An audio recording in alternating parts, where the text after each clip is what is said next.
There are probably 1,000 better places a grown man could be on a Friday night than curled up inside a bedroom closet behind a row of fake designer handbags, holding his breath and clutching a velvet ring box. But there I was. Not because I'm some jealous psycho. Not because I was spying on my wife like some dollar store Sherlock Holmes. No, I was there because the closet door broke 2 months ago, and once you shut it, it only opens from the outside. Rachel was supposed to fix it. She said she'd call someone. She didn't. And now her forgetfulness had trapped me inside my own walk-in wardrobe while she was downstairs slow dancing with another man at our housewarming party. I had the ring in my pocket. Not for her. Not anymore. I was going to give it to her that night. That was the plan.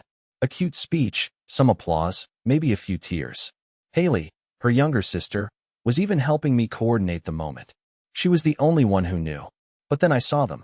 Through the slats of the closet door, which is how every great humiliation starts.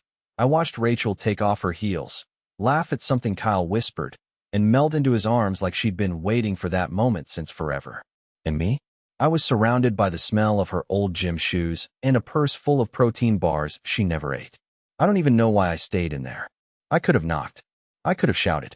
I could have kicked the door off its hinges and demanded answers like a man with a spine.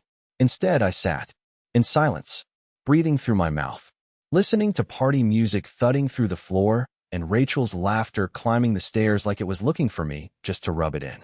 I replayed it all, every excuse, every late night, every he's just a coworker lie wrapped in sweet nothingness. I believed all of it, not because it made sense, but because I wanted to believe it. Because what else was I supposed to do? I was 34, underpaid, slowly balding, and allergic to confrontation. When I tried to be assertive, I sounded like a nervous substitute teacher. I was the kind of man who texted, "No worries if not," after every sentence. And Rachel? She knew that. She bet on that. But she forgot one thing. Even soft men snap eventually. And in that closet, somewhere between the mothballs and the shattered pieces of my self-respect, I made a decision. I wasn't going to beg. I wasn't going to fight. I was going to ruin the moment she thought she was winning. And I knew exactly how. I stepped out of the closet like a man climbing out of a grave, stiff, humiliated, breath caught in my throat. My knees cracked from sitting in there so long. My shirt stuck to my back from nerves and sweat. I could still hear the music playing from the backyard speakers, some jazzy instrumental track that Rachel said gave the party class. There was nothing classy about what I saw 30 minutes earlier. My wife with her hand on Kyle's chest, whispering something that made him grin like he already owned her. I didn't storm downstairs. I didn't throw open the French doors and demand the room's attention. That's not me. I'm not some smooth, dominant movie character. I'm Milton Fraser, the guy who apologizes when someone steps on his foot. The guy who sends follow-up emails saying, "Just checking in," smiley face, even when he's clearly being ignored. But I had one thing she didn't know about. The ring. I bought it months ago. Not to propose again, we were already married. But to start over. A reset. A symbol of "let's fix this." I was going to give it to her that night, with a speech I wrote on a wrinkled napkin I still had in my back pocket. I had even practiced it in the mirror. "We've had ups and downs," it began. "But if I had to choose again, I'd still choose you." God, I hate that version of me. I made my way to the hallway mirror. My face looked pale, haunted, but calm. Weirdly calm, like my heart had given up trying to panic. I straightened my collar, took a breath, and walked into the kitchen where Haley was refilling drinks. She spotted me immediately, her brow furrowed. "You okay?" she asked. I nodded, lying with my whole face. "Can we talk?" We stepped into the side pantry, the one Rachel never used because she said the wallpaper was too depressing. Fitting. I closed the door behind us. Haley looked concerned, almost guilty, like she knew what I was about to say. "I saw them," I said. She didn't pretend to be confused. Didn't try to cover it up. She just sighed and leaned her back against the old wooden shelf. "I told her it was wrong. I told her to stop before you. Did you know it would be tonight?" "No, not like this." She said it was just dancing. Haley scoffed. "But I guess it never is just dancing, is it?" I pulled the ring box out of my pocket. Haley looked at it, confused at first, then horrified. "You were going to give her that tonight?" "I was. Now I want you to have it." "What?" "Not for what you think," I added quickly, seeing the panic in her face. "Not romantically. Not symbolically, either. I want you to hold it for me. Because you're the only one in this house who hasn't lied to my face." She didn't know what to say. Neither did I. The silence sat between us, awkward but honest. For the first time in months, I felt like someone saw me. Not as a burden.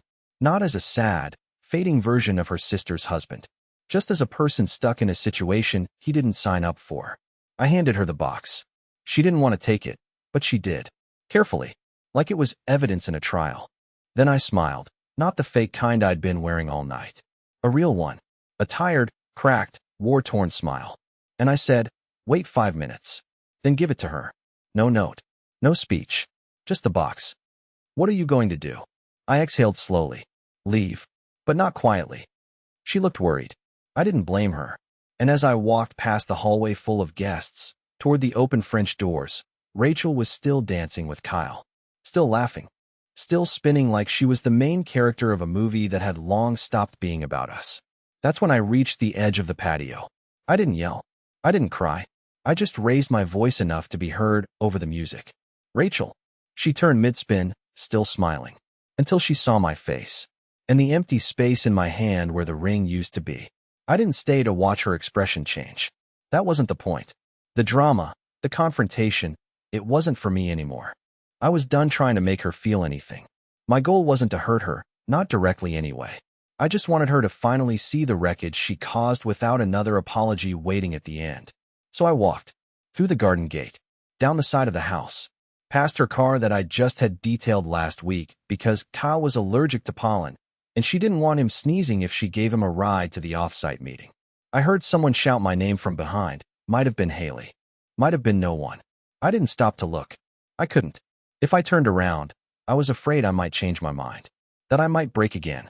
That the fragile shell of anger holding me together would shatter into pleading, spineless mush like it had too many times before. No. This time, I needed to keep walking. Meanwhile, inside the house, Haley did exactly what I asked her to do. No dramatics. No speech. She walked up to Rachel while the music still played and simply handed her the box. Rachel laughed, thinking it was a party favor or some kind of joke, until she opened it. Witnesses later told me she froze like she'd seen a ghost. The music didn't actually stop, it just felt like it did. A few guests noticed. A few more turned to look. Kyle, standing next to her, squinted at the little box like it was some unfamiliar threat. When Rachel saw the ring, her smile died mid-breath. She didn't say a word. She just slowly closed the lid and looked around the room like I might still be hiding in the shadows somewhere, waiting to humiliate her fully.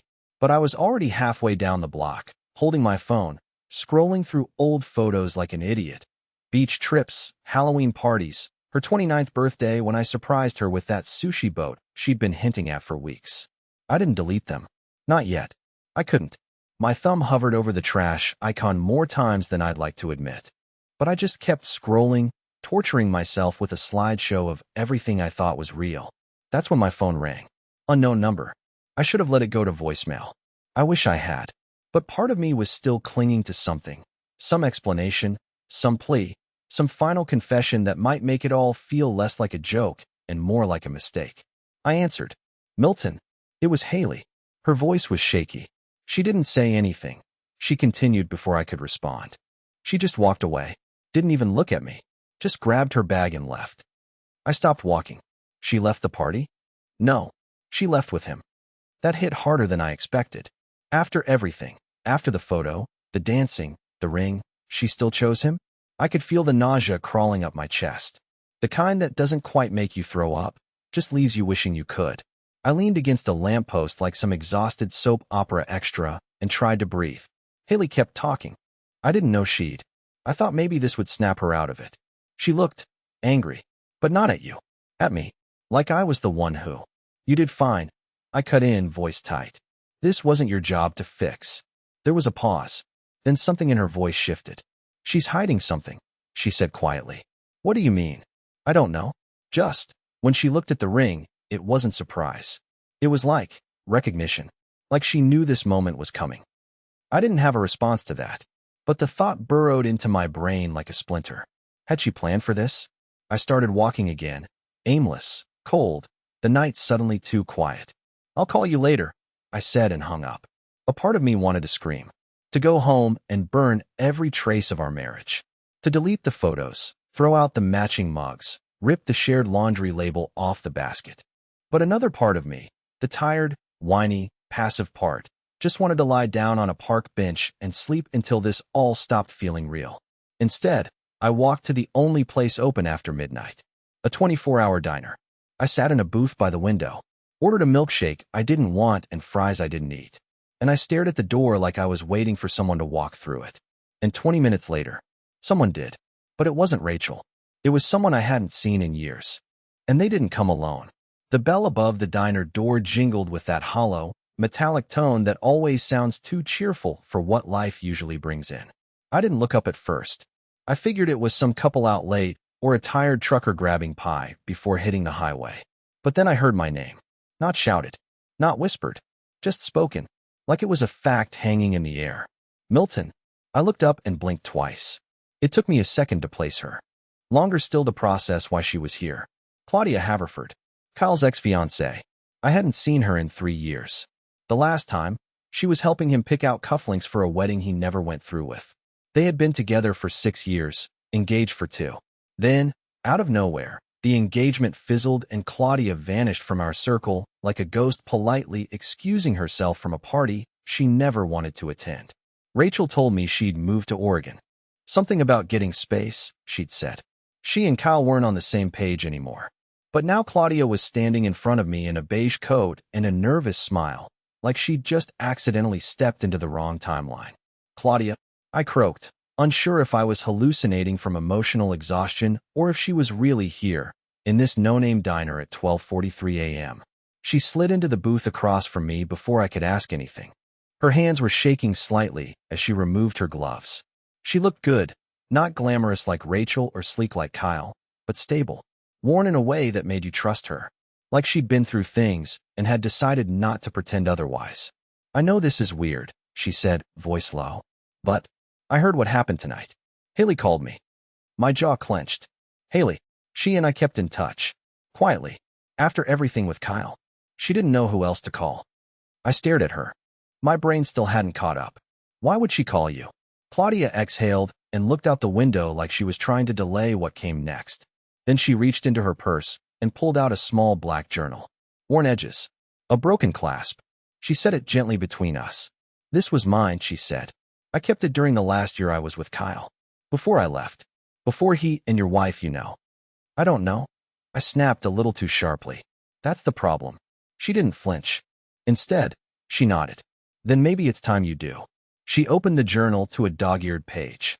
There were dates, notes, little scribbled lines. She turned it toward me and tapped a specific entry. September 19th. Kate texted her again. She replied this time. I pretended not to notice, but it's eating at me. I read it twice. 3 times. Who's her?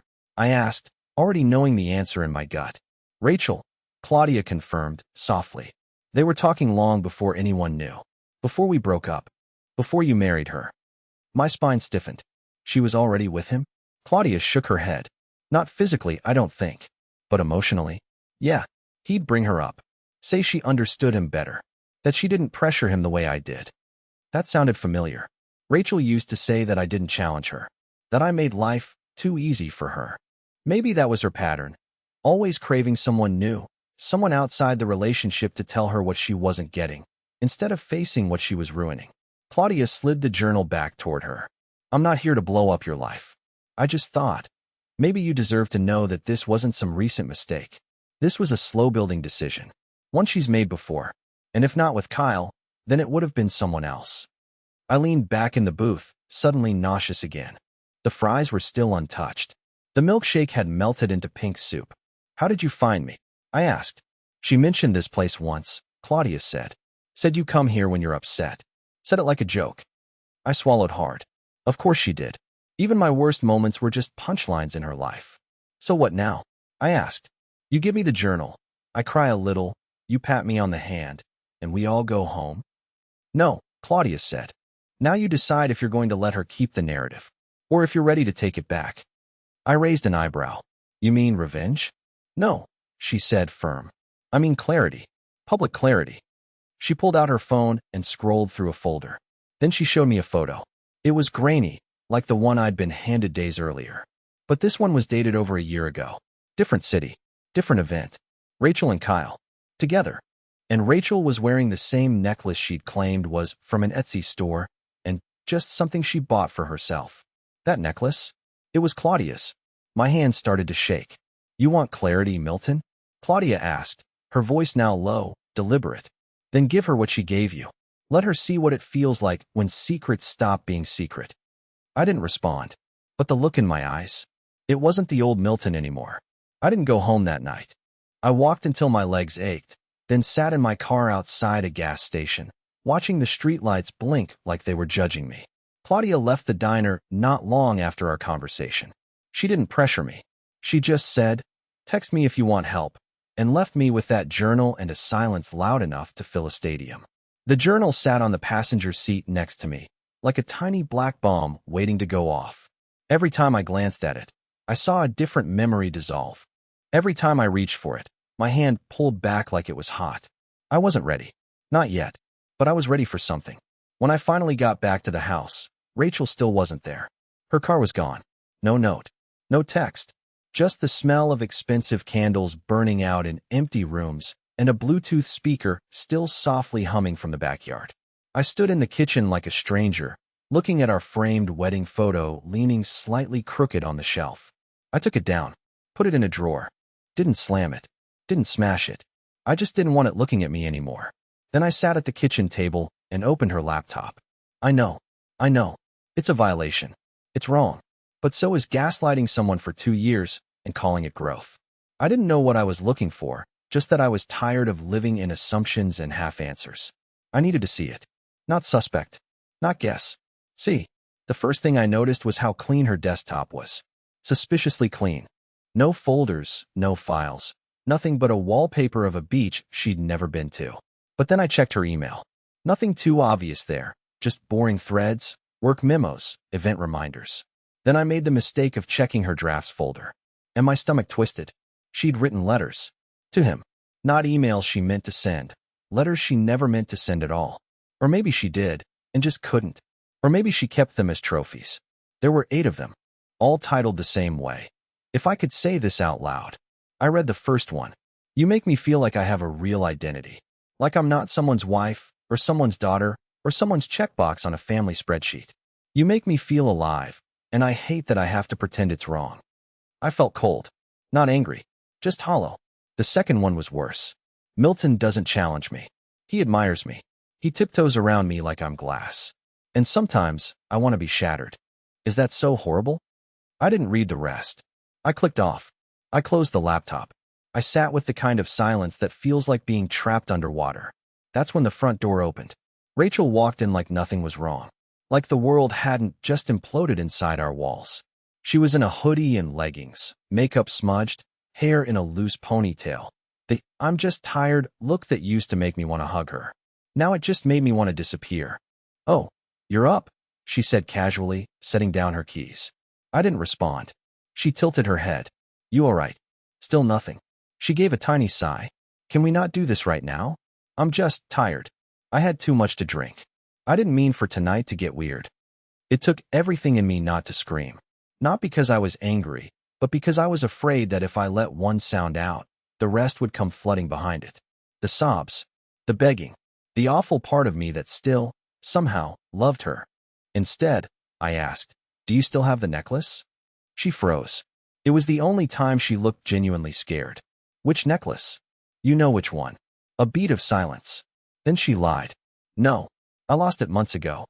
I nodded slowly, like a man watching a card trick he already knew the secret to.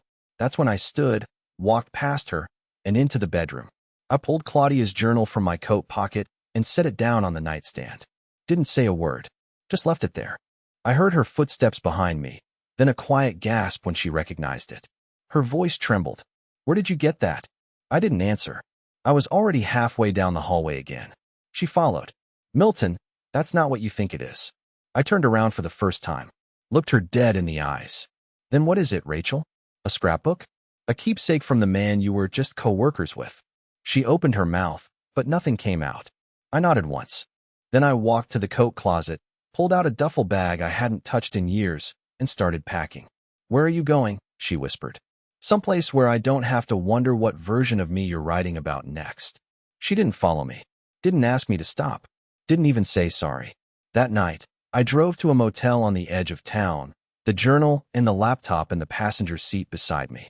And as I lay in that stiff motel bed with buzzing lights outside and scratchy sheets under me, I made a decision. She'd written her story in drafts. Now I was going to publish mine for everyone to see. I didn't sleep that night, not even a second. The motel room smelled like someone else's regrets, cheap cologne and carpet mildew. And every time I closed my eyes, I saw her. Not the Rachel from the wedding. Not the Rachel in her bathrobe, making pancakes at 7 a.m. while humming some off-key song she never knew the words to. No, I kept seeing the Rachel from those drafts. The woman who wanted to be shattered. The woman who saw me not as her husband, but as a stepping stone between versions of herself. By 6:30 in the morning, I had the laptop open. My hands hovered over the keyboard. I didn't know what I was doing, not really. I wasn't a writer. I wasn't even particularly interesting. I was just some guy who got cheated on, then gaslit, then emotionally starved until he started thinking silence was love. But I could tell a story. So I did. I opened a blank document and began typing. It started simple. This is a story about a man who found a ring, a closet, and the truth, in that order. And then I poured. Everything. Not names. Not yet. I wasn't trying to ruin her life with slander. I was just giving facts. Screenshots of her messages to Kyle. Quotes from the unsent letters. Photos Claudia had given me, with timestamps. I blurred faces. I changed cities. But the emotional blueprint was undeniable. I posted it anonymously on a relationship forum I used to lurk when I was too afraid to admit something was wrong. It was one of those places people go when they need to scream into the void without anyone recognizing their voice. I titled it, "My Wife Called Me a Placeholder." So I made her look in the mirror. I expected maybe a few people to read it. A handful of sympathetic strangers. A couple angry comments from keyboard therapists. What I didn't expect was the post to blow up. By noon, it had over 18,000 upvotes. By evening, people were screenshotting sections and posting them on different platforms, calling it the slowest, most polite revenge arc ever. Somehow, that stung worse than I thought it would. Because even in my pain, I was still being called polite. Still the guy who held the door open while people walked out of my life. But then, something changed. At 8:04 p.m., I got a message request on my burner account. The username was unfamiliar, but the profile picture caught my attention. It was a blurry shot of the same conference room Rachel had once claimed she hated because the AC made her migraines worse. And in the background, Kyle, smiling, leaning close to someone, but not Rachel. The message read, "I don't know who you are, but I think your wife and my husband are sleeping together." My heart kicked against my ribs like it was trying to escape. I replied, "Tell me everything." She introduced herself as Evelyn. She was married to one of Kyle's colleagues, the kind of finance bros Rachel used to call expensive wallpaper. They had all been on a corporate retreat 3 months ago. Rachel wasn't supposed to be there. It was technically a closed leadership circle, but someone had pulled strings. Evelyn didn't think much of it at the time. Just one of those polished office blondes with too many buzzwords and a laugh you can hear through walls, she said. But things started to feel off. Late-night strategy sessions. Inside jokes that excluded the rest of the team. A room key that went missing and suddenly reappeared on Kyle's keyring. Evelyn had confronted her husband. He swore nothing happened. But then she found a photo on his phone that made her stomach turn. A picture of Rachel asleep on a couch, hair draped over her face, wearing his hoodie. It wasn't graphic, Evelyn wrote, but it was intimate. The kind of photo you don't take of someone you're just mentoring. She offered to send me the photo. I declined. I didn't need more proof. I had enough ghosts. But I did ask her for one thing. Would you be willing to say any of this publicly? She hesitated, then replied, "If you go first." It was the push I didn't know I was waiting for. Because suddenly this wasn't just about me anymore. It wasn't just about a ring or a closet or a draft folder full of poetry that painted me as a spineless glass figurine. This was a pattern, a history, and I wasn't the only broken piece in it. I called Claudia, told her everything. By the end of the call, we had a plan. We wouldn't use their names. We wouldn't even need to. Because sometimes, all you have to do is hold a mirror up to someone's image. and let them recognize the mess themselves. And Rachel? She was about to see hers. In full, unfiltered daylight. By the time I woke up the next morning, I wasn't Milton, the heartbroken husband, anymore.